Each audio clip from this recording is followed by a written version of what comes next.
Right now, across the corridors of power in Washington, Paris, and London, there's barely controlled panic. Corporate boardrooms are in crisis mode, government ministers are holding emergency meetings, and it all traces back to one man, a 36-year-old military captain in West Africa who's doing something Western powers thought was impossible. He's taking back Africa's resources. Ibrahim Traoré of Burkina Faso isn't just nationalizing gold mines, he's triggering the collapse of a system that has enriched the West for over 6 decades. And the shockwaves are so powerful that they're reshaping global energy markets, threatening European electricity supplies, and forcing Western governments to scramble for alternatives they never thought they'd need.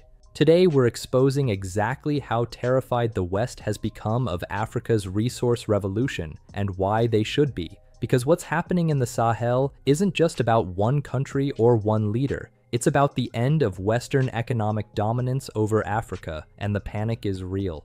Let's start with France, because what's happening there perfectly captures the scale of Western panic. France derives approximately 70% of its electricity from nuclear power, making it one of the most nuclear-dependent countries on Earth. For decades, this seemed like a strategic advantage, clean, reliable energy that made France a power broker in European politics. But there was always a dirty secret behind France's nuclear success. It was built on African uranium. Niger supplied France with around 18% of its uranium between 2005 and 2020, while Niger also supplied more than a quarter of the uranium used in the European Union, making it the second biggest uranium source after Kazakhstan. Then came the bombshell. The Nigerian government announced the nationalization of a unit of the French uranium company Orano, with its subsidiary Somaïr at the center of a standoff. This wasn't just a business transaction, it was an existential threat to French energy security.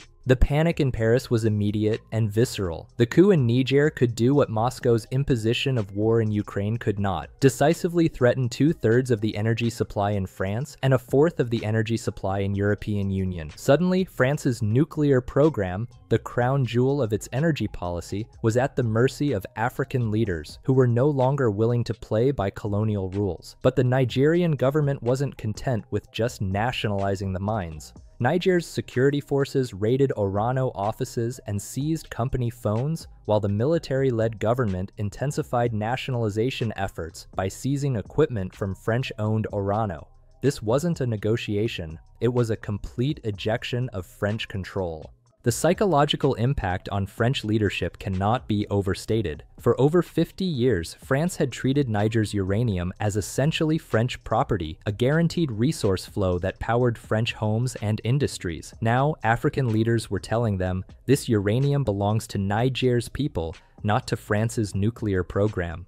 European Union officials tried to downplay the crisis, with Euratom telling Reuters that the bloc had enough uranium inventories to fuel its nuclear power reactors for 3 years. But 3 years is nothing in energy planning terms. Behind closed doors, European energy ministers were frantically searching for alternative suppliers, driving up uranium prices and exposing the continent's dangerous dependence on African resources. While France grappled with its uranium crisis, Western mining companies across the Sahel were experiencing their own nightmare scenario. Decades of profitable operations built on what they considered stable, Western-friendly governments were evaporating almost overnight. In Burkina Faso, Ibrahim Traoré's government had already nationalized 2 major UK-owned gold mines, dealing a direct blow to British mining interests. But the real shock came with the systematic approach to dismantling Western mining dominance. This wasn't random nationalization, it was a coordinated strategy to reclaim African resources from foreign control. In Mali, Canadian giant Barrick Mining became locked in a tug-of-war with the army over a mining code that came into force in 2023. Resolute Mining is paying $160 million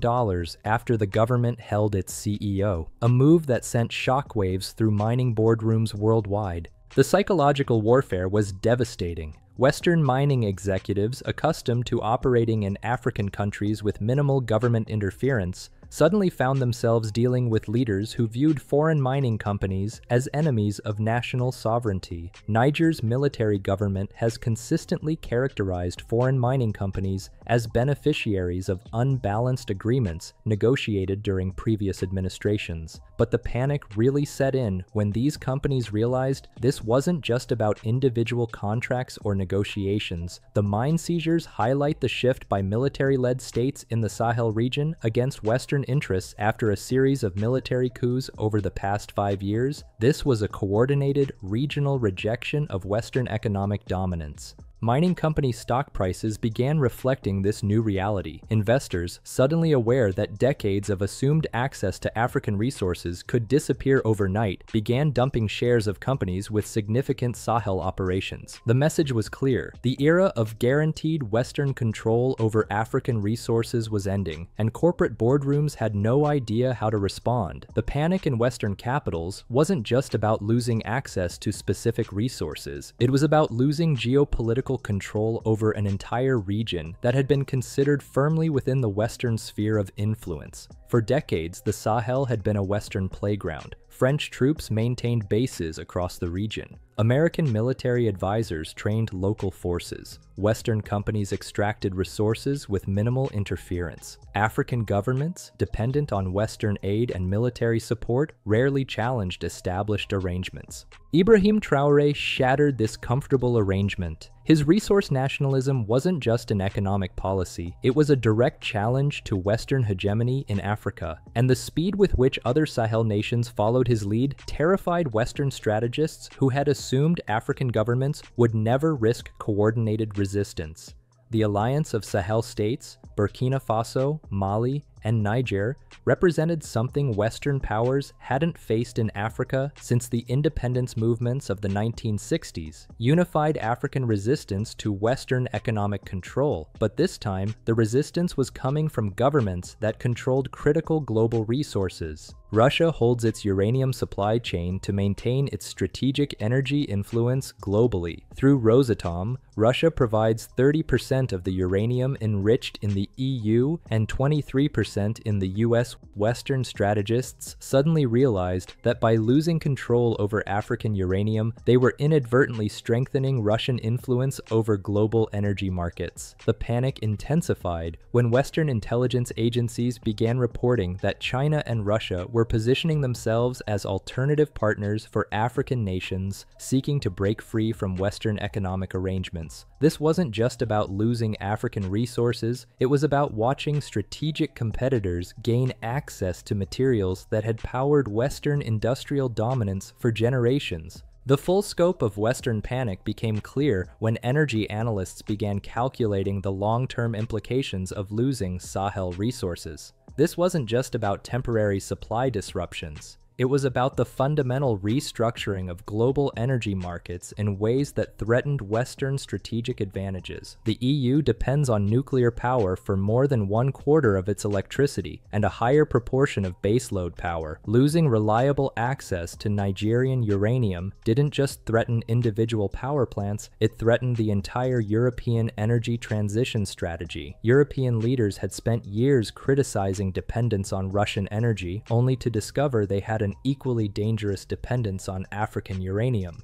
The irony was devastating. Europe's strategy for energy independence from Russia had made it dependent on African countries that were now asserting their own independence from European control. The panic spread beyond uranium. Gold markets, long dominated by Western financial institutions, were being disrupted by African governments that were insisting on domestic processing and value addition. Western gold traders, accustomed to purchasing raw African gold at discount prices, suddenly found themselves competing with state-owned African refineries. But the psychological impact was even more significant than the immediate economic disruption. Western energy planners had built decades of strategy on the assumption that African resources would always be available on Western terms. Ibrahim Traoré and his allies had shattered that assumption, forcing a complete recalculation of energy security strategies. With a structural surplus of electricity, France could have benefited from a positive shock for this part of its energy supply, but the unavailability of part of its nuclear power fleet added 16 billion euros to the energy bill in 2022. Now, with African uranium supplies under threat, France faced the prospect of even higher energy costs and reduced energy security. In corporate boardrooms across London, Toronto, and Sydney, mining executives were experiencing something they hadn't felt in decades: genuine fear about their African operations. The business model that had enriched Western mining companies for generations was under direct attack, and there seemed to be no clear strategy for fighting back. The numbers were staggering. Western mining companies had invested billions in African operations, built on the assumption that African governments would remain compliant partners in resource extraction. Suddenly, those investments looked like stranded assets that could be nationalized at any moment. But it wasn't just about current operations. The precedent being set by Ibrahim Traoré and the Alliance of Sahel States threatened future investment across Africa.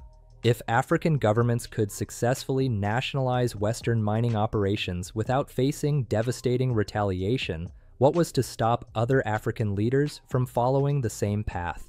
Mining industry conferences, once focused on expanding African operations, became crisis management sessions. Executives shared horror stories about government seizures, contract renegotiations, and the complete breakdown of relationships that had seemed solid just months earlier. The panic was exacerbated by the realization that traditional tools of corporate influence were proving ineffective.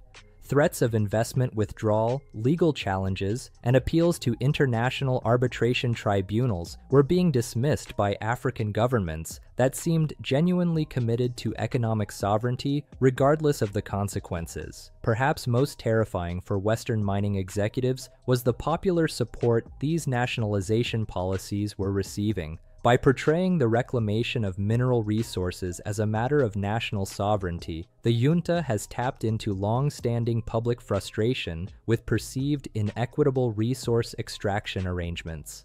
This wasn't just about government policy. It was about a fundamental shift in how African populations viewed Western corporate presence. In Washington, the panic took on a different character. US policymakers, long accustomed to treating Africa as a junior partner in global affairs, suddenly found themselves dealing with African leaders who were actively challenging American strategic interests. The immediate concern was resource access. While the US wasn't as dependent on Sahel uranium as Europe, American companies had significant investments in the region's gold mines. More importantly, the precedent being set threatened American resource interests across Africa. But the deeper panic was about geopolitical influence. The Alliance of Sahel States represented something American strategists hadn't seen since the Cold War. A coordinated African challenge to Western hegemony that was attracting support from strategic competitors like Russia and China. American intelligence agencies began reporting increased Chinese and Russian activity in the Sahel, with both countries positioning themselves as alternative partners for African nations seeking to break free from Western economic arrangements. This wasn't just about losing individual mining contracts, it was about watching Africa slip away from Western influence entirely. The panic intensified when American analysts realized that traditional tools of influence were proving ineffective. Sanctions, aid conditionality, and diplomatic pressure were being dismissed by African governments that seemed willing to accept economic hardship in exchange for genuine sovereignty. Perhaps most alarming for Washington was the realization that Ibrahim Traoré's resource nationalism was inspiring similar movements across Africa. If the Sahel model proved successful, it could trigger a continental shift away from Western economic partnerships, fundamentally altering global power dynamics. In London's financial district, the panic manifested in commodity trading floors and investment banks that had built business models around African resource extraction. For decades, London had served as the global center for African mineral trading, with British financial institutions facilitating the flow of African resources to global markets. Ibrahim Traoré's resource nationalism threatened this entire system. African governments that insisted on domestic processing and state-controlled marketing were bypassing traditional London-based trading networks. British financial institutions that had profited from African resource exports suddenly found themselves cut out of increasingly increasingly lucrative African markets.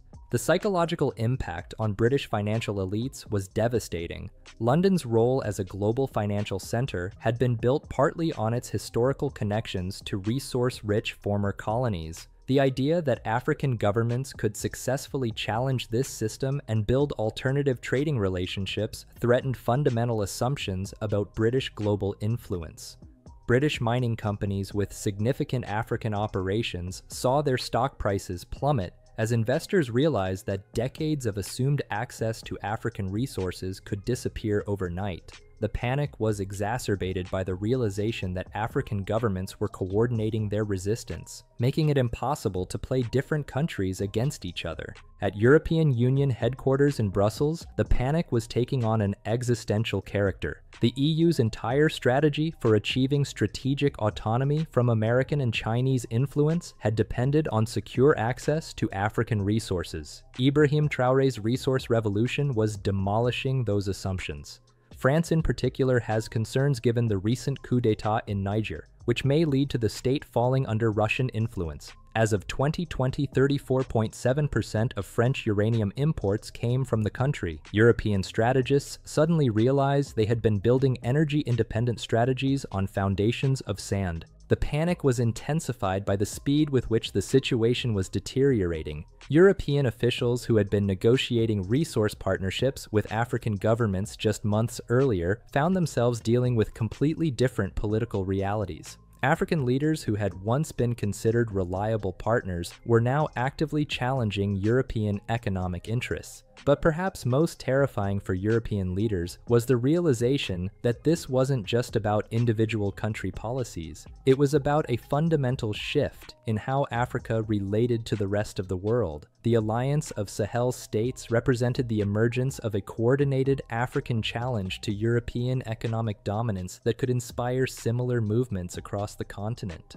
The panic spreading through Western capitals wasn't just about immediate economic losses, it was about the precedent being set and its potential to inspire similar movements across the global south. Ibrahim Traoré had demonstrated that resource-rich developing countries could successfully challenge Western economic dominance without facing devastating retaliation.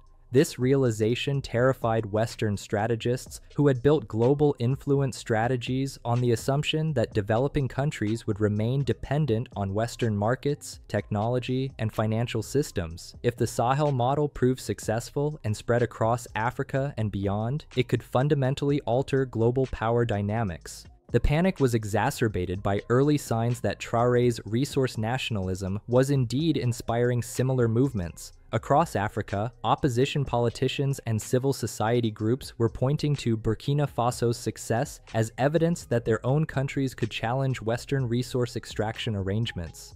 Western intelligence agencies began reporting increased Chinese and Russian outreach to African governments, with both countries offering alternative partnerships to nations seeking to reduce Western economic dependence. This created a nightmare scenario for Western strategists, losing African resources while simultaneously watching strategic competitors gain influence. As Western panic intensified, governments and corporations began deploying traditional tools of influence, only to discover that these strategies were proving remarkably ineffective against the new generation of African leaders. Sanctions threats, which had historically forced African governments to reconsider policies that challenged Western interests, were being dismissed by leaders who seemed genuinely committed to economic sovereignty, regardless of the consequences. The Alliance of Sahel States had developed alternative trading relationships that reduced their dependence on Western markets. Corporate legal challenges, launched through international arbitration tribunals, were being ignored by African governments that questioned the legitimacy of legal systems designed to protect Western corporate interests.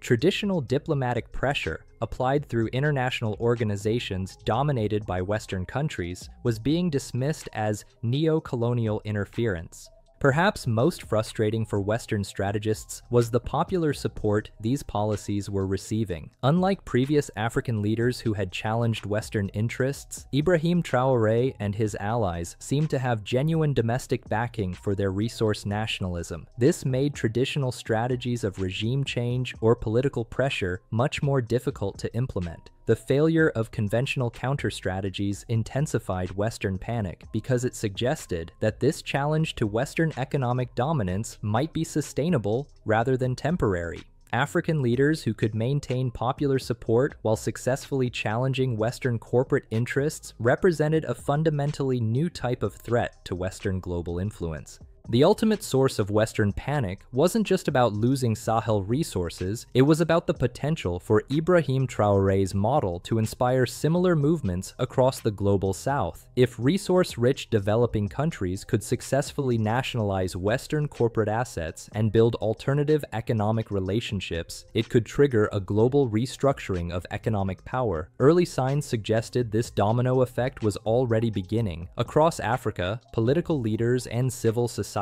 groups were studying the Sahel model and considering how similar strategies might work in their own countries. The idea that African countries could control their own resources and capture more value from resource extraction was spreading rapidly. But the potential spread extended beyond Africa. Latin American countries with significant Chinese and Russian partnerships were watching the Sahel experiment with great interest. Middle Eastern nations were considering how resource nationalism strategies might reduce their own dependence on Western technology and markets. For Western strategists, this represented a nightmare scenario, a coordinated global South challenge to Western economic dominance, inspired by the success of a military captain in one of the world's poorest countries. The psychological impact was devastating because it suggested that Western global influence was far more fragile than anyone had imagined. As we look at the current situation, what becomes clear is that Western panic about Ibrahim Traoré's resource revolution reflects a deeper terror about losing global economic dominance. For over 500 years, Western powers have structured global economic relationships to ensure that raw materials from the global South flow to Western markets for processing and value addition. Ibrahim Traoré and the Alliance of Sahel States are challenging this fundamental arrangement by insisting that African resources should primarily benefit African people. This seems like common sense to most Africans, but it represents an existential threat to Western economic models built on resource extraction from the global South. The panic is intensified by the realization that traditional tools of Western influence, military intervention, economic sanctions, diplomatic pressure, are proving ineffective against African leaders who have genuine popular support and alternative partnerships with non-Western countries. Perhaps most terrifying for Western elites is the demonstration that their global dominance is far more fragile than they had imagined. If a military captain in Burkina Faso can successfully challenge Western corporate interests and inspire similar movements across Africa, what does that say about the sustainability of Western global hegemony? The current Western panic about African resource nationalism is really panic about the end of an era, the end of Western ability to treat African resources as essentially Western property. African leaders like Ibrahim Traoré are forcing Western powers to confront a new reality where African sovereignty is real rather than symbolic. The panic spreading through Western capitals is completely justified because what Ibrahim Traoré has started in Burkina Faso represents the beginning of the end of Western economic dominance over Africa. For the first time since independence, African leaders are demonstrating that they can successfully challenge Western corporate interests without facing devastating retaliation. The resource revolution in the Sahel is just the beginning. Across Africa, a new generation of leaders is watching and learning from Traoré's success. They're realizing that African resources can serve African development rather than Western enrichment. They're discovering that alternative partnerships with countries like China and Russia can provide leverage against traditional Western dominance. The Western panic is also justified because this challenge to their economic dominance is coming at a moment when their global influence is already under pressure from multiple directions. The rise of China, the assertion of Russian geopolitical influence, and growing global South coordination represent fundamental challenges to the Western-dominated global order that has existed since World War II. Ibrahim Traoré's resource nationalism is particularly threatening because it demonstrates that Western global dominance is vulnerable to challenge from unexpected sources. if a young military captain in one of the world's poorest countries can successfully defy Western corporate interests and inspire continental solidarity, what does that say about the sustainability of Western global hegemony?